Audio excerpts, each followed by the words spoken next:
कठिनाई के समय में डरपोक बहाना ढूंढते हैं तो वही साहसी व्यक्ति उसका रास्ता निकालते हैं। ये महान विचार थे लौह पुरुष सरदार वल्लभ भाई पटेल के। निर्भय, निष्पक्ष और संगठक थे सरदार। नमस्कार, मैं हूँ सुमन और ये है मेरे सहयोगी हितांश। जी नमस्कार। सरदार के जीवन पर एक विशेष कार्यक्रम असरदार सरदार। हर सफल व्यक्ति के जीवन में उसके बचपन की एक अहम भूमिका रहती है। सरदार बचपन से ही कुशल, निडर और न्यायिक थे। चलिए सरदार के बचपन से आपका परिचय करवाते हैं। भारत आज एक बहुत बड़ा मुल्क है और जो काम हमें करना है वो काम हम करें तो सारी दुनिया में हिंदुस्तान जो अपना योग्य स्थान है वो ले सकता है।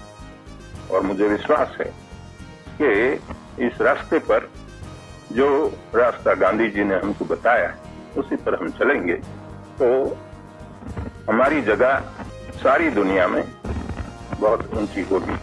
स्वतंत्र भारत की एकता के अनूठे वास्तुकार वल्लभ भाई पटेल का जन्म 31 अक्टूबर 1875 को चरोतर के किसान परिवार में हुआ था। पिता झवेर भाई और माता लाडबा के 5 बेटे और एक बेटी में वल्लभ चौथे नंबर के बेटे थे। सरदार का बचपन संस्कारों से सिंचित था। एक बच्चे के रूप में वल्लभ भाई ने अपने पिता को खेतों में मदद की। उनकी स्कूली शिक्षा नडियाद, पेटलाद और बोरसद में हुई। ये नडियाद की वही स्कूल है जहां वल्लभ भाई ने पढ़ाई की थी। स्कूली शिक्षा के दौरान वे आत्मनिर्भर रहे और इसी दौरान उन्होंने अपने स्वभाव में संयम को विकसित किया। स्कूल के दिनों में सरदार की बहादुरी के कई किस्से आज भी सुने जाते हैं। जब वो स्कूल में पढ़ा करते थे तब उन्हें जबरदस्ती किताबें और पेन उनके मास्टर जी ने उनकी दुकान से खरीदने को कहा था, लेकिन सरदार पटेल ने उसका विरोध किया और उन्होंने कहा कि मास्टर जी हमें तो बाहर सस्ते भाव से मिलती है। उन्होंने ये कंप्लेन अपने प्रिंसिपल से करके और उनका विरोध किया और उन्होंने बाहर से सस्ते दाम पे किताबें खरीदी और अनेक विद्यार्थियों को ये किताबें कुछ कम कीमत पे खरीदने को कहा। मन में जो सोचते थे वही वे करते, ऐसे सरदार थे। यहाँ के लोकल एक राजनेता वो ऐसा कहते थे कि भाई मैं अगर ये चुनाव में हार जाऊं तो मैं टका मुंडा करके सर पर मुंडन करा के गांव में फिरूंगा। तब सरदार साहब ने अपने एक शिक्षक को उनके सामने खड़ा किया, अपनी जो स्टूडेंट फौज थी उसको लगाया और शिक्षक को जिताया, वो बंदे को हराया और फिर उनके घर पे जाके बोला कि चलो अब आप हमारे साथ मुंडन करने, और तब उन्होंने वो राजनेता को मुंडन करवाया। इसमें कोई संदेह नहीं था कि वल्लभ भाई, जिनका बचपन इस तरह के रोमांच और कर्तव्यों से भरा हुआ था, जो बड़े होकर लोगों का नेतृत्व करे। सरदार ने सार्वजनिक जीवन में अपने परिवार के लिए कुछ नहीं किया। जितना भी किया जिम्मेदारी के तौर पर किया, कर्तव्य के भागरूप किया और सिर्फ देश के लिए किया। बचपन से ही बुद्धिमान सरदार ने जब वे विदेश गए और पढ़ाई की तब उनके बड़े भाई का एक अहम योगदान रहा। गोधरा में रहते हुए उन्होंने बार काउंसिल में दाखिला लिया और जल्द ही एक प्रखर और कुशल वकील के रूप में उभर आए। वल्लभ भाई को अपने करियर में कर्तव्य निष्ठा के लिए भी जाना जाता था। सरदार बोरसद में वकालत करते थे। उनकी अर्धांगिनी, उनकी सारवार बॉम्बे में चलती थी। टेलीग्राम मिला तब उनके मुवक्किल का मुकदमा ऐसे मोड़ पे था, या वो छूट सकता था या उसे सजा हो सकती। सरदार ने टेलीग्राम में पढ़ा कि उनकी अर्धांगिनी का निधन हुआ है। एक सेकंड वो स्थिर हो गए, स्थित प्रज्ञ हुए, पर उन्होंने अपने आप को फौरन संभाला, क्योंकि उनके लिए अपना मुवक्किल का मुकदमा भी इतना ही इंपॉर्टेंट था। मुकदमा खत्म हुआ, उनकी आंखों में से आंसू निकले, वो बैठ गए। साथ के लोग, उनको पता चला कि अरे इनकी अर्धांगिनी अब इस लोक में नहीं रही। यानी सरदार की जिंदगी का ये कर्तव्य निष्ठा का मैं मानता हूँ सबसे श्रेष्ठ उदाहरण है। सरदार के जीवन में उनके बड़े भाई विट्ठल भाई का भी अहम योगदान माना जाता है। विट्ठल भाई और लोकमान्य बाल गंगाधर तिलक घनिष्ठ मित्र थे। सरदार की जिंदगी में टर्निंग पॉइंट इसी वजह से आया। 1916 में जब विट्ठल भाई और लोकमान्य तिलक अहमदाबाद में आए, तब सरदार ने सोचा कि मुझे भी सार्वजनिक जीवन में आना चाहिए। विट्ठल भाई तो सेंट्रल लेजिस्लेटिव असेंबली के पहले अध्यक्ष थे और भाई थे, हमेशा उनसे बहुत ही लगाव रहता था और हमेशा सरदार अपने भ्राता को जिंदगी के आखिरी पल तक याद करते। वल्लभ भाई का सपना बैरिस्टर बनने के लिए विदेश जाने का था और ये सपना 1910 में साकार हुआ।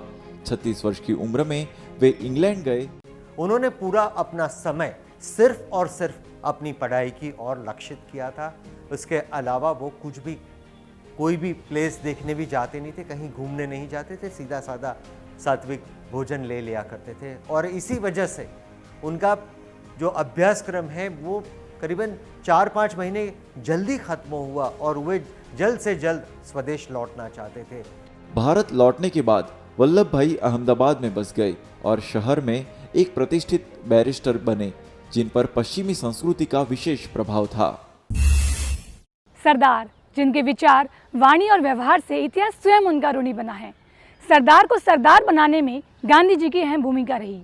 सूट बूट से लेकर सादगी तक का सरदार का सफर चलिए आपको बताते हैं। गुजरात क्लब के दोस्तों के साथ पत्ते खेलते सरदार गांधी जी के व्यक्तित्व के जादू से अनजान थे। मावलंकर और कुछ लोग साथी मित्र थे, राउंड टेबल पे जब ब्रिज खेलते थे, तब उसी समय किसी ने कहा कि गांधी जी आ रहे हैं। तब उन्होंने सीधा एक जवाब दिया, ये ब्रह्मचर्य और संडास साफ करने से आज़ादी नहीं मिलेगी। ऐसे शब्द गांधी जी के लिए उन्होंने उच्चारण किए थे। गांधी जी का अपने देश, संस्कृति, मातृभाषा के प्रति प्रेम सरदार पटेल को प्रभावित कर गया और उनका जीवन पूरी तरह बदल गया। सूट बूट में भारत की भूमि पर उतरे सरदार अब देशी पहनावे और संस्कृति में ढल चुके थे। जब गांधी जी आए और विट्ठल भाई ने सबसे इंट्रोड्यूस करवाया और गांधी जी ने जैसे ही हाथ जोड़े उनके और वल्लभ भाई ने उनको हाथ आगे किया तो उनका पूरा अभिमान टूट गया था। तब उन्होंने चुपके से उनका भाषण सुना और उनको लगा कि गांधी जी कर्मठ पुरुष हैं। उन्होंने सारा जो वकीलात करके आए थे, सारे कपड़े वगैरह त्याग करके उन्होंने स्वदेशी अपनाया और गांधी जी के साथ जुड़ गए थे।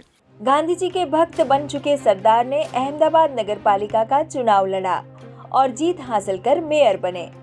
म्यूनसिपालिटी में खादी का यूनिफॉर्म उन्होंने फर्जियात किया, पटावाला को भी खादी दी। म्यूनसिपालिटी का बजट गुजराती में उन्होंने शुरू करवाया।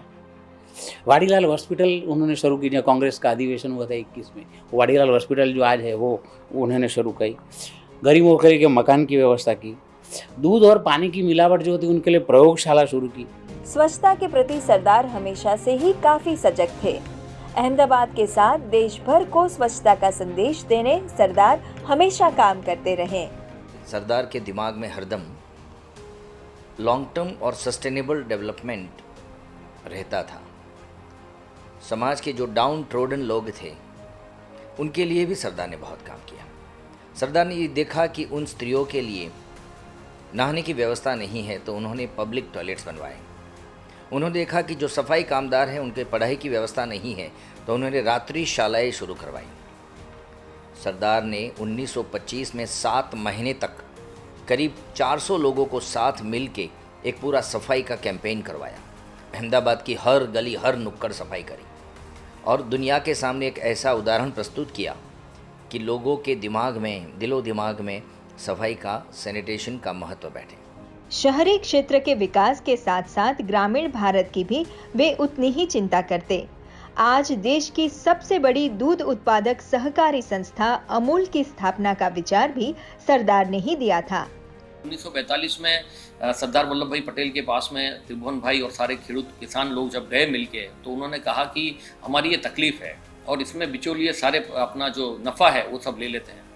तो सरदार वल्लभ भाई पटेल ने ऐसा कहा कि आपकी अपनी खुद की एक कोऑपरेटिव संस्था होनी चाहिए और जिसके मालिक आप खुद हो। तो वो जो विचार था, उस विचार को त्रिभुवन भाई पटेल ने और यहाँ के किसानों ने एकत्र होकर शुरू किया। तो अगर आप, जैसा आप जानते हैं, जिसका नाम चल के अमूल हुआ। गांधी और सरदार की जोड़ी ने पूरे देश की काया पलट कर दी। गांधी जी के विचारों को सरदार मूर्त स्वरूप देते थे, फिर चाहे वो खेड़ा सत्याग्रह हो, बारडोली हो या फिर दांडी। गांधी और सरदार की इस जोड़ी ने पूरी अंग्रेज सल्तनत को हिलाकर रख दिया था। गांधी जी चंपारण क्षेत्र में आंदोलन कर रहे थे और सरदार का जुनून उनको पता था। खेड़ा जिले के किसानों को टैक्स में राहत देने के लिए बापू की प्रेरणा से वल्लभ भाई ने खेड़ा सत्याग्रह का नेतृत्व किया। भारत का जो पहला संपूर्ण सत्याग्रह है वो खेड़ा सत्याग्रह 1918 में वो नडियाद से शुरू हुआ। जब ज़्यादा बारिश हुई और सभी ये धरती पुत्र के पास अंग्रेज सरकार ने टैक्स ज़्यादा से ज़्यादा लेने का ये मुहिम चलाई, तब गांधी जी ने सरदार को नडियाद भेजा और उंदुलाल याग्निक, गोकर्णदास तलाटी जैसे जो लोकल हमारे राजनेता थे, कार्यकर थे, उनके साथ मिलकर सरदार ने अंग्रेज सरकार को झुकाया। बारडोली में उनको सरदार बनाया, लेकिन गांधी जी ने वल्लभ भाई को वीर वल्लभ भाई का बिरुद ये नडियाद की ये खेड़ा सत्याग्रह के समय ही दिया था। गांधी जी के अस्पृश्यता निवारण के विचार को सरदार आचरण में लाते थे। 1922 में कठियावाड़ के वढवाण में जब एक परिषद की बैठक हो रही थी, सरदार जब बैठक में एंटर होने के लिए गए, तब उन्होंने देखा कि एक स्वयंसेवक ऐसा था कि जो कुछ लोगों को चुन चुन कर एक अलग जगह पर बिठाने की व्यवस्था करता था। सरदार आए, सरदार तुरंत समझ गए कि महात्मा गांधी ने अनटचेबिलिटी की तो बात की है, लेकिन आम लोगों के दिमाग से बात नहीं गई। वो खुद उन लोगों के बीच में जाके बैठ गए और उनका जो एड्रेस था, उनका जो संबोधन था, वो वहीं से किया। ऐसी थी सरदार की काम करने की पद्धति। किसानों के लिए कोई समस्या आती तो वल्लभ भाई सबसे आगे रहते। ऐसा ही एक सत्याग्रह यानी बारडोली सत्याग्रह। असहयोग आंदोलन विड्रॉ हुआ, उसके साथ बारडोली एजिटेशन का पहला फेज भी विड्रॉ हो गया था।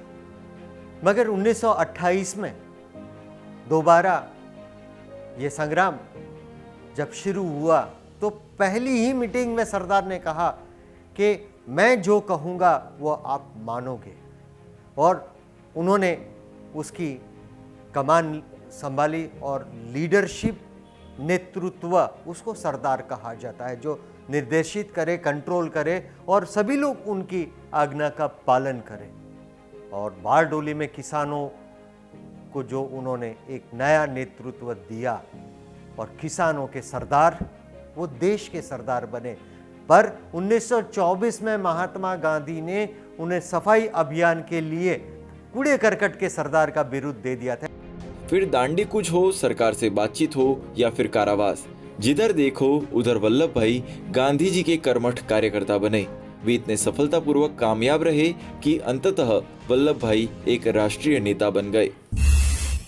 भारत की आज़ादी के साथ साथ बिखरे देश को एकजुट करने का सपना भी सरदार ने साकार किया। कश्मीर से लेकर कन्याकुमारी, द्वारका से लेकर मणिपुर तक का एकजुट भारत सरदार की ही देन था। कैसे सरदार ने 500 से अधिक रियासतों को एक कर भारत को एक बनाया। पूरी दुनिया 1940 के दशक में बहुत बड़े बदलावों से गुजर रही थी।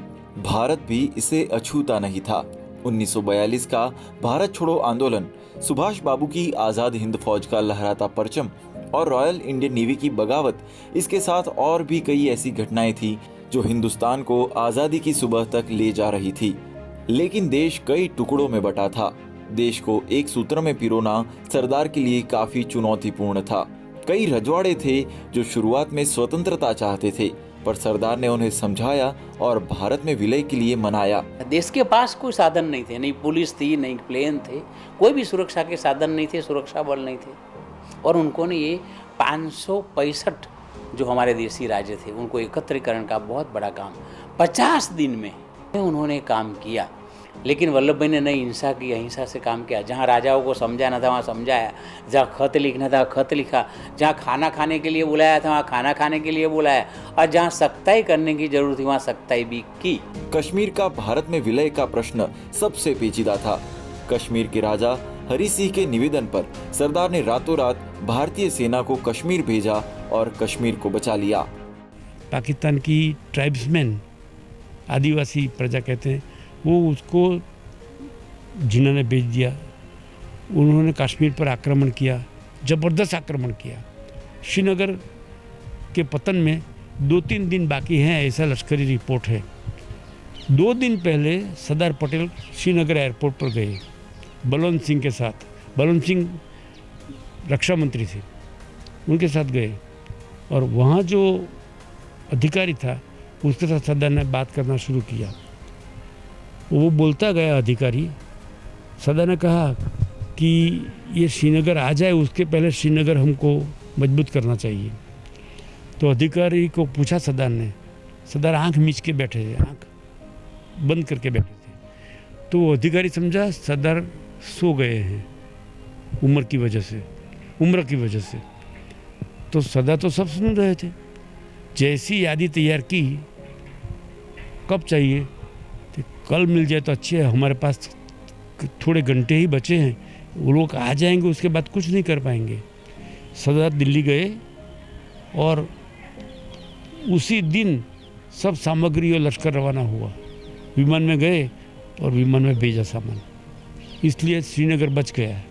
श्रीनगर एयरपोर्ट पर हिंदुस्तानी फौज का कब्जा कायम रहा। बहुत सारी रियासतें भारत के साथ जुड़ तो गई, लेकिन हैदराबाद अभी भी बाकी था। सरदार ने शाम दाम दंड की नीति अपनाते हुए हैदराबाद के निज़ाम को भी बेगम पर एयरपोर्ट पे बुलाया और कासिम रिजवी ने उनको काफ़ी डराने धमकाने की बात भी कही थी, पर सरदार ने एक ही शब्द में सारी बात को कंक्लूड करते हुए कहा था कि तुम इतना सब कुछ करोगे तो क्या मैं देखता रहूँगा। और सरदार ने सेना का भी उपयोग करके और दोनों राज्यों को हासिल किया। आज का ये भारत का नक्शा आजाद भारत के प्रथम गृह मंत्री सरदार पटेल की ही देन है, जिनकी वजह से आज भारत एक भारत श्रेष्ठ भारत बन रहा है। गुजरात के सौराष्ट्र प्रांत में बसा जूनागढ़ अगर आज गुजरात का हिस्सा न होता तो, वो पाकिस्तान के साथ मिल चुका होता तो, ये सोच भी कठिन है और इस सोच को नकारा सरदार ने। मौजूदा गुजरात का कुछ हिस्सा तो ब्रिटिश राज्य बॉम्बे प्रोविंस में आता था। इनमें से ज्यादातर रियासतें भारत में जुड़ने के लिए मान गई थी, पर जूनागढ़ ने जुड़ने से इनकार कर दिया था। सौराष्ट्र में 100 से भी अधिक छोटे छोटे राज्य थे। उन्होंने पहले एकत्र किया, उनका काठियावाड़ राज्य बनाया, सौराष्ट्र राज्य बनाया। बाद में सौराष्ट्र राज्य का मुंबई राज्य में विलीनीकरण हो गया। इसी तरह भावनगर वाले थे, जामनगर वाले थे। राजकोट का राजा था, उसके खिलाफ उन्होंने सत्याग्रह भी किया प्रजा की लड़त के लिए, तो उन्होंने ये किया। और गुजरात के जो गायकवाड़ थे, सभी गुजरात में भावनगर के राजा थे, वो प्रजावत्सल राजवी थे। वो कोई प्रजा को पीड़ते नहीं थे, लेकिन वो स्वतंत्र भी कई लोग रहना चाहते थे। तो उन्होंने पहले देश के साथ जुड़े, उस काठियावाड़ राज्य बनाया। उन्होंने स्वयं काठियावाड़ राज्य का उद्घाटन भी उन्होंने किया। उस समय जूनागढ़ के नवाब महाबत खान तीसरे और दीवान शाहनवाज भुट्टो के मनमाने फैसले कुछ और थे। जूनागढ़ के आवाम की राय के बिना उन्होंने पाकिस्तान से हाथ मिला लिया। बदले में आरजी हुकूमत के नेतृत्व में जूनागढ़ की आर्थिक मदद रोक दी गई। आरजी हुकूमत वाले सौराष्ट्र मेल ट्रेन में बैठकर राजकोट आए और राजकोट का जूनागढ़ स्टेट का जो उतारा बोलते थे, आज का सर्किट हाउस है, उसका कब्जा कर लिया। आरजी हुकूमत वाले ने पूरे हिंदुस्तान के बड़े बड़े व्यापारियों ने खत लिखे कि जूनागढ़ के साथ कोई भी आर्थिक लेती देती नहीं करनी चाहिए। इसलिए जूनागढ़ का अर्थतंत्र 3 मास में इधर उधर हो गया था। सिर्फ आर्थिक ही नहीं, अन्य मुद्दों पर सरदार ने कूटनीति अपनाई। लश्करी योजना के मुताबिक आरजी हुकूमत वालों ने अखबारों में जाहिरात की कि जिसको जूनागढ़ को स्वतंत्र कराने वाला लश्कर तैयार होने वाला है, उसमें भर्ती होना है, वो आ जाए। इसलिए 5-6 हजार सौराष्ट्र के लड़के आ गए और भर्ती हो गए। ऐतिहासिक बाउदीन कॉलेज में सभा हुई। सरदार वल्लभ भाई पटेल ने लोगों की राय पूछी कि आप क्या करना चाहते हो, जूनागढ़ में जुड़ना चाहते हो या पाकिस्तान में। सभी लोगों ने हाथ खड़ा कर बताया कि हम जूनागढ़ में जुड़ना चाहते हैं। 24 फरवरी 1948 में जूनागढ़ राज्य में सबसे पहले इलेक्शन किया और भारत और पाकिस्तान को 91 मत सिर्फ मिले थे और उसके बाद जूनागढ़ भारत संघ का अविभाज्य अंग बन गया था। राष्ट्रीय एकता का मंदिर सोमनाथ मंदिर सरदार पटेल का भारत को दिया एक खास तोहफा है। इसके साथ ही लाखों लोगों की प्यास बुझाने वाला नर्मदा डैम भी सरदार पटेल की सोच का ही परिणाम था। अपनी जन्मभूमि गुजरात का ऋण चुकाने के लिए सरदार ने गुजरात को क्या दिया, चलिए आपको बताते हैं। देश को आजाद कराने के बाद अब सबसे बड़ी चुनौती थी देश को एकजुट कैसे रखा जाए, जिसका रास्ता सरदार ने सोमनाथ मंदिर के जीर्णोद्धार से तय किया। सोमनाथ मंदिर उस समय काफी बिखरा हुआ था और कई बार लूटा भी गया था। तमाम विरोधों के बावजूद सोमनाथ मंदिर के जीर्णोद्धार का बीड़ा सरदार ने उठाया और 1951 में ये काम पूरा हुआ।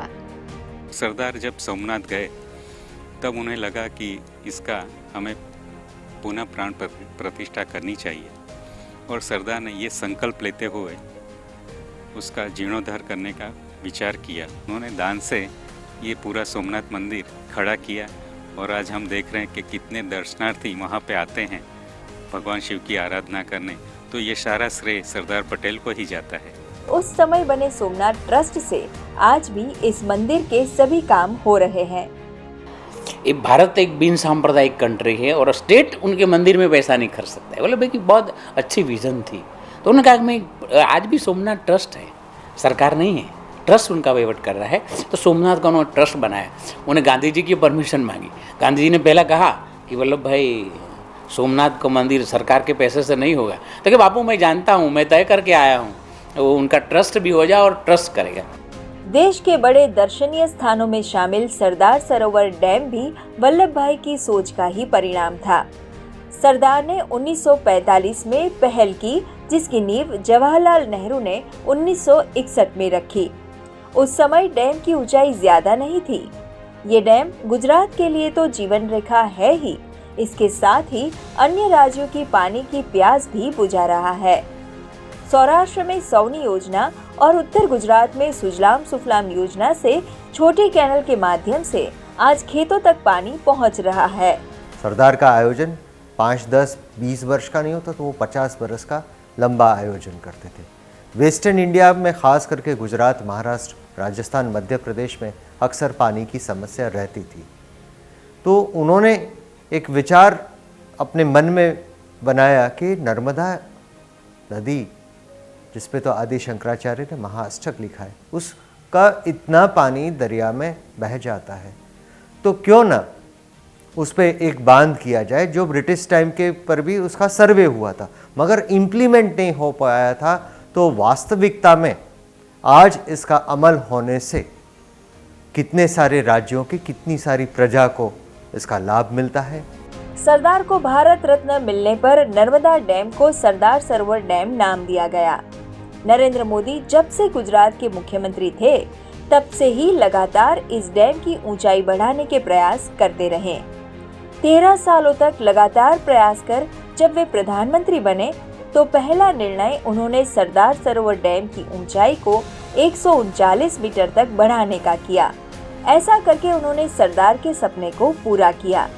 ये डैम बनाने में कई चीफ मिनिस्टर गुजर गए, फिर नरेंद्र भाई आए। वो जो गुजर गए वो चीफ मिनिस्टर्स भी उसका कंट्रीब्यूशन जीवराज मेहता के शुरुआत करनी पड़ेगी। जीवराज मेहता के प्रारंभ होगा। माधव सोलंकी ने भी काम किया, चिमन भाई पटेल ने सबसे ज़्यादा काम किया, तो इसमें कांग्रेस का भी योगदान है। बाद में नरेंद्र मोदी, उन्होंने ही मुझे कहा था कि मैं जाके कहता हूँ कि ये दरवाज़ा बन जाए तो अच्छा रहेगा। मनमोहन सिंह जी कहते हैं कि वो तो आपने लास्ट टाइम किया था, अभी तक हुआ नहीं। ठीक है साहब, कुछ हुआ नहीं, कुछ तो कीजिए। बाद में जब नरेंद्र मोदी प्राइम मिनिस्टर बने, पहले ही दिन उस दरवाजे का ऑर्डर मिल गया है। अगर आज गुजरात में 2 साल तक बारिश ना भी हो, तब भी सरदार सरोवर डैम में गुजरात के लोगों की प्यास बुझाने की क्षमता है। इसके साथ ही इन इलाकों में माइग्रेशन भी कम हुआ है। कुशल संगठक, एकता के प्रतीक, लौह पुरुष सरदार वल्लभ भाई पटेल के देश के प्रति योगदान को पूरा विश्व जान सके, इसीलिए निर्माण किया गया है विश्व की सबसे ऊंची प्रतिमा स्टैच्यू ऑफ यूनिटी का। आज ये प्रतिमा अपने कद की वजह से लोगों को अपनी ओर आकर्षित करती है। ताकि लोग सरदार के विचार और कार्य को समझ पाए। सरदार के गुजरात के प्रति योगदान की तो कोई सीमा नहीं थी, पर गुजरात ने भी अपने पुत्र के सम्मान में विश्व की सबसे बड़ी प्रतिमा बनवाई, जिसे स्टैच्यू ऑफ यूनिटी कहा जाता है। सरदार की ये प्रतिमा अपने आप में इंजीनियरिंग का एक अजूबा है और इसके साथ ही गुजरात के 2 सपूत गांधी से सरदार को जोड़ने के लिए गांधी आश्रम से स्टैच्यू ऑफ यूनिटी तक भारत में पहली बार सी प्लेन की यात्रा भी शुरू की गई है। गुजरात में तो लोग वल्लभ भाई को जानते थे, लेकिन जो विदेश से आते लोग वल्लभ भाई को नहीं, तो विदेश में जाते लोग गांधी जी को जानते हैं। तो वल्लभ भाई की एक आखिर वैश्विक पहचान जो होनी चाहिए। बाकी मैंने कहा कि सही स्मारक तो कश्मीर से कन्याकुमारी तक का भारत का जो मैप है वो उनका सही स्मारक है। देश को एक करने में सरदार पटेल की अहम भूमिका रही। ये प्रतिमा सरदार के योगदान, उनके कद को दिखाती है। अगर आप इस प्रतिमा पर नजर डालोगे तो सरदार के सपनों को भी देख पाएंगे, क्योंकि इनकी निगाहें जहां जा रही है वहां सामने नर्मदा डैम है, जिसकी नींव की पहल उन्होंने 1945 में की थी। दुनिया भर से लोग आज विश्व की सबसे बड़ी प्रतिमा स्टैच्यू ऑफ यूनिटी देखने आते हैं। स्वाभाविक है, वो विस्तार तो कुदरती संपत्ति से भरा हुआ पहले से ही था, पर बहुत सारा टूरिज्म डेवलप होने की वजह से इको टूरिज्म, हेल्थ टूरिज्म और अलग अलग एडवेंचर टूरिज्म भी शुरू हो गया हैगा। तो इस वजह से वहाँ पर एजुकेशन का भी विकास होगा, क्योंकि वहाँ के नौजवान एजुकेटेड होंगे, उनको एज ए गाइड काम मिलेगा, स्वरोजगार मिलेगा। टूरिज्म की वजह से hotel industry, local home stay के लिए लोग भी बहुत जाते हैं, तो इसका फ़ायदा स्वाभाविक है स्थानिक लोगों को बहुत बड़े पैमाने पे होगा। आज जब स्टैच्यू ऑफ यूनिटी को 2 साल पूरे हो रहे हैं, तब यह देश में एक आकर्षण का केंद्र बन चुका है। इसके साथ जंगल safari, cactus garden, children nutrition park इत्यादि जैसे टूरिज्म के अच्छे हॉटस्पॉट्स भी बन रहे हैं।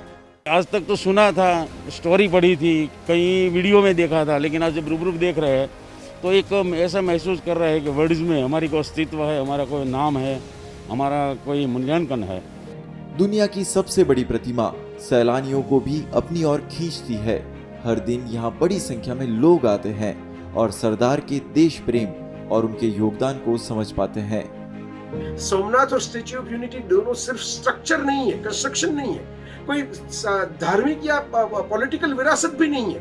वो है हमारी अस्मिता की गूंज, वो है हमारी पहचान कि हमने किस तरीके से एक जो पराजय बोध था, अन्याय बोध था, उसमें से बाहर निकल के ये करके दिखाया। आने वाले समय में इन सैलानियों की संख्या और बढ़ेगी और गुजरात और देश की टूरिज्म को बढ़ावा मिलेगा।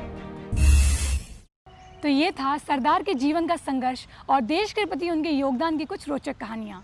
सरदार को और अगर आप करीब से जानना चाहते हैं तो हम कहेंगे कि एक बार स्टैच्यू ऑफ यूनिटी की मुलाकात ज़रूर लीजिए। तो हमें इजाज़त दीजिए। नमस्कार। नमस्कार।